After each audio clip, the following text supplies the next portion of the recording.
बच्चों, let's read this question. The question says boiling point of 0.2 mole per kg solution of X in water is greater than equimolar solution of Y in water. Which of the following given statements is true in this case? Option A, molecular mass of X is less than molecular mass of Y. Option B, Y is undergoing dissociation in water while X undergoes no change. Option C, X is undergoing dissociation in water. Option D, molecular mass of X is greater than the molecular mass of Y.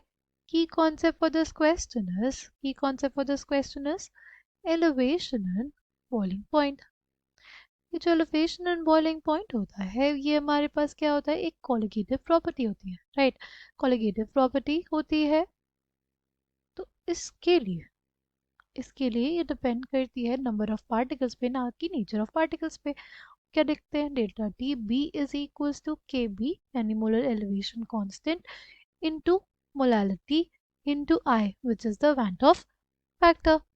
ठीक, अब delta T B of X लिखेंगे तो क्या हो जाएगा, K B of water, right? Molality हमें पता है 0.2 मोलर है, और आई हम लोग लिखें delta T B of Y.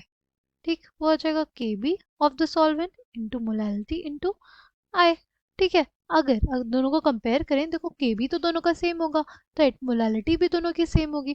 Depend किस पे कर रहा है, आई. ठीक है, और हमें क्या दिया हुआ है कि जो बॉइलिंग पॉइंट है किसका, एक्स का, वो ज़्यादा है वाई से, यानी आई, जो इसका आई होगा यानी इसका जो वांट ऑफ फैक्टर होगा वो ग्रेटर देन 1 होगा, राइट?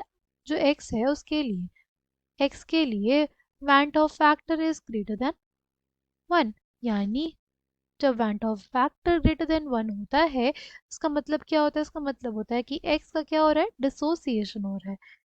वांट ऑफ फैक्टर अगर ग्रेटर देन 1 है, मतलब क्या हो रहा है, उस स्पीशीज का डिसोसिएशन हो रहा है, तभी ज़्यादा नंबर ऑफ पार्टिकल्स बन रहे हैं और तभी उसका बॉइलिंग पॉइंट एक इक्विमोलर सॉल्यूशन से ज़्यादा हो रहा है. ठीक है, तो ऑप्शन ए गलत हो जाएगा हमारे पास, क्योंकि इनके मॉलिक्यूलर मास के बारे में हम कुछ नहीं कह सकते. वाई के बारे में दिया कि वाई अंडरगोज डिसोसिएशन, नहीं, वाटर के अंदर वाई डिसोसिएट नहीं कर रहा है, एक्स डिसोसिएट कर रहा है, इसलिए यह स्टेटमेंट गलत है. फिर ऑप्शन डी भी मॉलिक्यूलर मास के बारे में, इसलिए इनकरेक्ट है. तो correct answer for this question will come out to be option C, X is undergoing dissociation in water will be the correct answer for this question. I hope you understood it well. Thank you and all the best.